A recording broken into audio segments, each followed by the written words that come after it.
Railway station अब airport की तरह हाईटेक बनाए जा रहे हैं। सरकार ऑटोमेटिक वेंडिंग मशीन लगाने की तैयारी कर रही है ताकि लोगों को पानी, स्नैक्स और दूसरी चीजें बिना लाइन में लगे आसानी से मिल जाएं। इससे स्टेशन का लुक भी मॉडर्न लगेगा और यात्रियों की सुविधा भी काफी बढ़ जाएगी।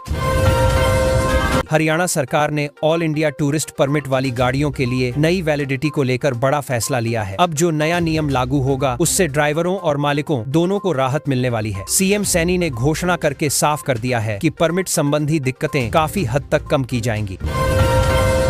हरियाणा में नगर पालिका बिल 2025 लाकर सरकार शहरी शासन में बड़ा बदलाव कर रही है। अब सभी नगर निकाय एक ही कानून के तहत चलेंगे, जिससे फैसले लेने में तेजी आएगी और सिस्टम ज्यादा पारदर्शी होगा। सरकार का कहना है कि इससे शहरों की प्लानिंग और विकास की प्रक्रिया भी पहले से बेहतर होगी। ESIC का एक 100 बिस्तरों वाला आधुनिक अस्पताल जल्द बनने वाला है। अनिल विज ने बताया कि इससे आसपास के इलाकों के लोगों को बड़ी राहत मिलेगी। अभी मरीजों को कई बार दूर जाना पड़ता है, लेकिन नया अस्पताल तैयार होने के बाद इलाज और जांच की सुविधाएं नजदीक ही मिल जाएंगी। हरियाणा सरकार ने HKRN कर्मचारियों के लिए नई सौंप जारी की है। इस सौंप में बताया गया है कि किस तरह काम होगा, छुट्टियां कैसे मिलेंगी और वेतन समय पर देने की जिम्मेदारी किसकी होगी। इससे कर्मचारियों में साफ साफ समझ बनेगी और बार बार होने वाला भ्रम भी खत्म होगा। कॉन्ट्रैक्ट कर्मियों के लिए भी सरकार ने सख्त सौंप लागू कर दी है। अब कहा गया है कि उनका वेतन समय पर देना ही होगा। कई बार महीनों वेतन रुक जाता था, जिससे लोगों को परेशानी होती थी। नई गाइडलाइन आने के बाद उम्मीद है कि कर्मचारियों की दिक्कत काफी हद तक कम हो जाएगी। DGP पद को लेकर चल रही उलझन पर UPSC ने फैसला सुना दिया और सरकार के भेजे पैनल को लौटा दिया। UPSC ने साफ कहा कि पहले मौजूदा DGP का पद खाली करवाओ। अब सरकार को पहले यह प्रक्रिया पूरी करनी होगी, तभी नया पैनल आगे बढ़ पाएगा। अब वही बात UPSC के एक और बयान में भी साफ की गई है। पंजाब केसरी की रिपोर्ट में बताया गया कि UPSC ने हरियाणा सरकार को यह कहकर रोक दिया है कि पहले DGP की कुर्सी खाली करना होगा। इसका मतलब है कि सरकार को फिर से पूरा प्रोसेस शुरू करना पड़ेगा। हरियाणा में आज से डॉक्टर्स 2 दिन की हड़ताल पर चले गए हैं। खास बात यह है कि इस बार इमरजेंसी सेवाएं भी बंद हैं। डॉक्टरों का कहना है कि उनकी पुरानी मांगें पूरी नहीं हुई और सरकार सिर्फ आश्वासन देती रही। मरीजों को 2 दिन काफी परेशानी का सामना करना पड़ेगा। NCR में डीजल पर्यटन वाहनों को लेकर बड़ा फैसला हुआ है। अब ऐसे वाहनों की उम्र 10 साल तय कर दी गई है। इसका मतलब जो गाड़ी इससे पुरानी होगी वो NCR में नहीं चल सकेगी। सरकार का कहना है कि इससे प्रदूषण कम करने में मदद मिलेगी और ट्रैफिक नियम भी सख्त होंगे। हरियाणा में बिजली चोरी रोकने के लिए UHEB ने नई पहल शुरू की है। लोगों से कहा गया है कि अगर कोई बिजली चोरी की जानकारी देता है तो वसूली का 10% इनाम मिलेगा। यह तरीका लोगों को प्रोत्साहित करने के लिए लाया गया है ताकि चोरी कम हो और राजस्व बढ़े। हरियाणा में सोशल मीडिया पर हथियारों का प्रदर्शन करने पर अब गायक ही नहीं, खिलाड़ी भी कार्रवाई के दायरे में आ गए हैं। सरकार का कहना है कि यह गलत संदेश देता है और युवा प्रभावित होते हैं, इसलिए नियम सख्त किए गए हैं और पुलिस लगातार निगरानी कर रही है। अंबाला छावनी में अग्रवाल सभा के चुनाव हुए, जिसमें नए चेहरों को मौका मिला। लोग कह रहे हैं कि इससे समाज में नई सोच और ऊर्जा आएगी। कई युवा उम्मीदवारों ने अच्छा प्रदर्शन किया और लोगों से सीधे जुड़कर अपना समर्थन जुटाया। माहौल काफी उत्साह भरा रहा। सिरसा में रोडवेज कर्मचारियों ने वादा खिलाफी का आरोप लगाकर धरना दिया। कर्मचारियों का कहना है कि सरकार ने जो वादे किए थे वो पूरे नहीं हुए। लोग घंटों तक नारेबाजी करते रहे और अधिकारियों पर दबाव बनाने की कोशिश की ताकि उनकी समस्याओं का हल जल्द निकले। हिसार में किसान संगठन अधिकारियों से मिले और अपनी पुरानी मांगों को फिर रख दिया। पगड़ी संभाल झट्टा। किसान संघर्ष समिति का कहना है कि बिजली, पानी और मुआवजे से जुड़े मुद्दे अभी भी अटके हुए हैं। अधिकारी आश्वासन देकर गए हैं कि जल्द समाधान निकाला जाएगा। अंबाला कैंट के नागरिक अस्पताल की पूरी जानकारी सामने आई है। लोग अब आसानी से समझ सकेंगे कि OPD और IPD सेवाएं कैसे चलती हैं और किस दिन कौन डॉक्टर उपलब्ध रहता है। इससे मरीजों को पहले से प्लान करके आने में काफी सुविधा होगी और भीड़ भी कम होगी। हरियाणा के खेल विभाग का कहना है कि खेलों में बेहतर प्रदर्शन के लिए विज्ञान, पोषण और टेक्नोलॉजी का इस्तेमाल बहुत जरूरी है। राज्यपाल ने भी इस बात पर जोर दिया कि खिलाड़ियों को आधुनिक ट्रेनिंग मिले, तभी वे राष्ट्रीय और अंतर्राष्ट्रीय स्तर पर अच्छा प्रदर्शन कर पाएंगे। सिद्धू की पत्नी नवजोत कौर को कांग्रेस ने पार्टी से निकाल दिया। उनके एक विवादित बयान से काफी बवाल हुआ था। पार्टी के अंदर कई नेता उनके खिलाफ हो गए थे। आखिरकार पार्टी हाईकमान ने सख्त कदम उठाते हुए उन्हें बाहर का रास्ता दिखा दिया। केरल की राजनीति पर एक रिपोर्ट आई है जिसमें कहा गया कि इतने सारे फ्रंट बनने के बाद भाजपा कितना प्रभाव दिखा पाएगी ये देखना होगा। वहाँ की सियासत काफी उलझी हुई है और हर चुनाव में समीकरण बदल जाते हैं। इस बार भी मुकाबला दिलचस्प होने वाला है। हरियाणा में शून्य निवेश पर खिलौने बनाकर एक व्यक्ति सुर्खियों में आ गया है। संभल के राजू सिंह ने बिना पूंजी लगाए ऐसे खिलौने बनाए कि मांग बढ़ने लगी। लोग कह रहे हैं कि उनकी मेहनत और आइडिया ने उन्हें पहचान दिलाई है। इससे कई लोग प्रेरणा भी ले रहे हैं।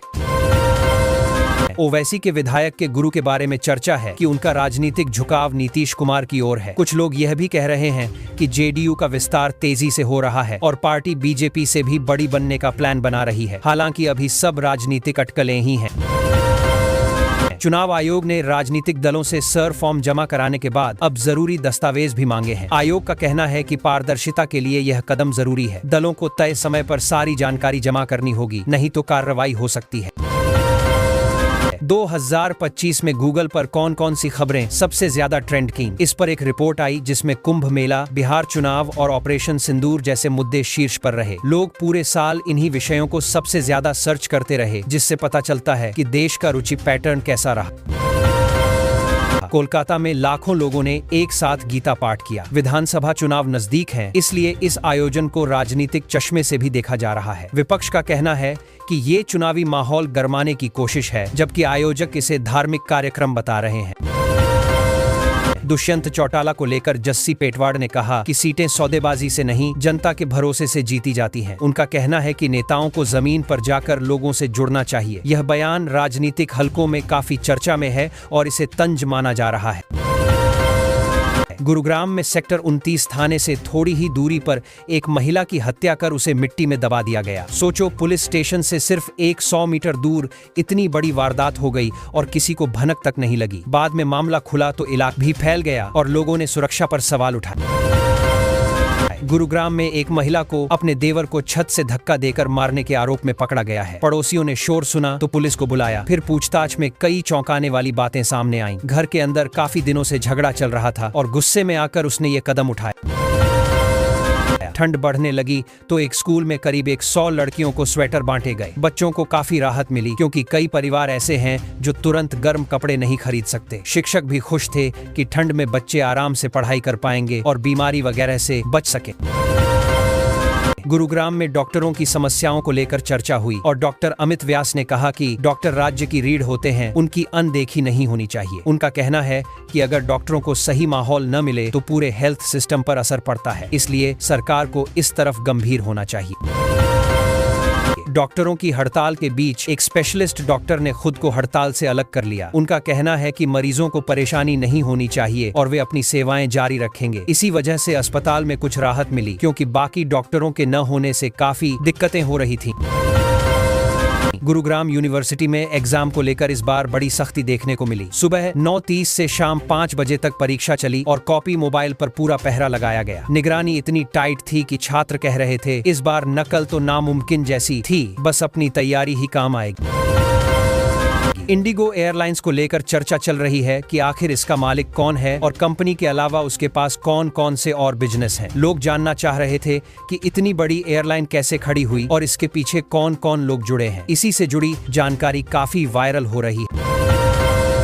गुरुग्राम में क्लब पार्टी का शौक पूरा करने के लिए 4 दोस्तों ने मिलकर चोरी करने का पूरा गिरोह बना लिया। ये लोग अलग अलग जगहों पर वारदात करते थे और उस पैसे से क्लब में मजे लेते थे। पुलिस की जांच में पता चला कि इन्होंने करीब 14 चोरी की घटनाओं को अंजाम दिया है। गुरुग्राम में कुछ युवक घरों के बाहर खड़ी कारों के टायर चुरा लेते थे और उसी पैसे से क्लब में पार्टी करते थे। पुलिस ने जब इनको पकड़ा तो सब छात्र निकले। पूछताछ में बताया कि शौक पूरे करने के लिए पैसे चाहिए थे, इसलिए उन्होंने ये गलत रास्ता अपना लिया। गुरुग्राम के 3 व्यस्त रास्तों पर अब एलिवेटेड कॉरिडोर बनने की तैयारी है। इससे लोगों को रोज रोज की भारी ट्रैफिक जाम से राहत मिलेगी। अभी वहां से निकलना बड़ी मुश्किल होता है, खासकर ऑफिस टाइम में। अगर यह प्रोजेक्ट ठीक से बन गया तो सफर काफी आसान हो जाएगा। हरियाणा सरकार ने एकीकृत पेंशन योजना के तहत कर्मचारियों को ग्रेच्युटी देने का फैसला किया है। मतलब अब पुराने ढर्रे वाली दिक्कतें कम होंगी और रिटायर होने वाले कर्मचारियों को पैसे मिलने में आसानी रहेगी। सरकार कह रही है कि इससे कर्मचारियों का और पैसे हड़कर्मी एक ही इंतजार कर्मी ग्रेच्युटी देने का फैसला किया। भरोसा बढ़ेगा और सिस्टम भी थोड़ा सहज तरीके से चलेगा। हरियाणा का नया गजट नोटिफिकेशन आया है जिसमें अवैध इंडस्ट्रियल यूनिट्स को बड़ी राहत दी गई है। मतलब जो यूनिट पहले कागजी कमी या लोकेशन दिक्कत के कारण अवैध मान ली गई थी, अब उन्हें नियमित करने का मौका मिल रहा है। इससे कई कारोबारियों को राहत की उम्मीद है और उद्योगों में थोड़ी रौनक बढ़ सकती है। हरियाणा में अनुबंधित शिक्षकों को स्थायी नौकरी का भरोसा दिया गया है। काफी दिनों से ये लोग पक्की नौकरी की मांग कर रहे थे। सरकार ने संकेत दिया है कि उनकी मांगों पर सकारात्मक कदम उठाए जाएंगे। इससे हजारों शिक्षकों में थोड़ी उम्मीद जागी है कि अब उनकी नौकरी सुरक्षित हो सकेगी। सीएम सैनी ने फसल मुआवजे में धोखाधड़ी पर सीधा एक्शन लिया है। एक ही फोटो अपलोड करने वाले 6 पटवारी सस्पेंड हो गए। सरकार ये साफ संदेश देना चाहती है कि मुआवजे में गड़बड़ी करने वालों को छोड़ा नहीं जाएगा। किसान भी उम्मीद कर रहे हैं कि अब असली नुकसान का सही हिसाब लग सकेगा। हरियाणा में पराली प्रबंधन को लेकर पंजाब और हरियाणा के किसान नए मॉडल अपनाने लगे हैं। अब पराली जलाने की जगह मशीनों, बायोडिकम्पोजर और नए तकनीकी तरीकों की तरफ लोग बढ़ रहे हैं। इससे खेत भी सुरक्षित रह रहे हैं और पर्यावरण पर भी ज्यादा बोझ नहीं पड़ रहा है। सीएम सैनी ने लेबर कोर्ट्स की देरी पर अफसरों को कड़ी फटकार लगाई है। उन्होंने कहा कि प्रस्तावित 5 लेबर कोर्ट तुरंत बनकर तैयार हों ताकि मजदूरों के केस समय पर निपट सकें। मजदूरों की शिकायतें महीनों लटक जाती हैं। इसी वजह से सरकार ने अब इस पर तेज कदम उठाया है। सीएम सैनी की दूसरी बैठक में गांवों का भी मसला उठा। सरकार ने तय किया है कि जिन गांवों की आबादी 1000 से ज्यादा है, वहां की फिरनियां अब पूरी तरह पक्की की जाएंगी। इससे गली नाली का झंझट कम होगा और गांवों में भी शहर जैसी सुविधाएं मिलेंगी। सरपंचों पर भी जिम्मेदारी बढ़ने वाली है। हरियाणा में फसल की मांग के हिसाब से खेती बदलने की बात फिर उठी है। कृषि विशेषज्ञ और सरकार दोनों कह रहे हैं कि बाजार किस चीज की ज्यादा मांग कर रहा है, उसी हिसाब से फसल बोई जाए। इससे किसान की आमदनी भी बढ़ेगी और जोखिम भी कम होगा, क्योंकि घाटे वाली फसल से नुकसान ज्यादा होता है। राइट टू सर्विस आयोग ने एक अफसर पर 5000 का जुर्माना लगाया क्योंकि उसने काम में देरी कर दी थी। आयोग सख्त मोड में दिख रहा है और साफ कह रहा है कि समय पर काम न करने पर कार्रवाई जरूर होगी। इससे लोगों को उम्मीद है कि सरकारी दफ्तरों में काम की रफ्तार थोड़ी तेज होगी। हरियाणा सरकार सरकारी अधिकारियों की विदेश यात्राओं पर भी नकेल कस रही है। नए निर्देश आए हैं कि बिना ठोस जरूरत के कोई बाहर नहीं जाएगा। सरकार कह रही है कि अनावश्यक यात्राओं पर खर्च होने वाले पैसे असल कामों में लगेंगे। इससे फिजूल खर्ची काफी कम होने की उम्मीद है। हरियाणा में टीचर ट्रांसफर, पेंशन, पराली, लेबर कोर्ट, इन सब फैसलों के साथ सरकार यह भी दावा कर रही है कि लिंगानुपात सुधार में काफी काम हुआ है। सरकार कहती है कि ऐसे बदलाव एक दिन में नहीं होते, लेकिन लगातार निगरानी और अभियान से नतीजे आते हैं। लोगों को भी अब इसका असर थोड़ा दिखने लगा है। चंडीगढ़ मुद्दे पर हरियाणा कांग्रेस नेता भूपेंद्र सिंह हुड्डा ने कहा है कि राज्य सरकार को इस पर विशेष सत्र बुलाना चाहिए। उनका कहना है कि हरियाणा के हित जुड़े हुए हैं और कोई भी बड़ा फैसला सिर्फ बयानबाजी से नहीं बल्कि विधानसभा में चर्चा से होना चाहिए। इस पर राजनीति तेज होती दिख रही है।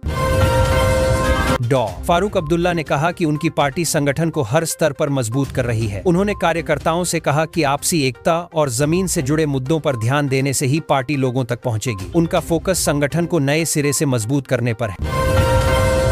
हरियाणा में एमएसएमई विभाग के एक अधिकारी पर देरी के कारण सीधे जुर्माना लगाया गया है। आयोग चाह रहा है कि लोग समय पर आवेदन निपटाएं ताकि उद्योग और व्यापारियों को परेशान न होना पड़े। इस कदम के बाद विभागों में थोड़ा अलर्टनेस बढ़ी है और अफसर भी चौकन्ने हो गए हैं।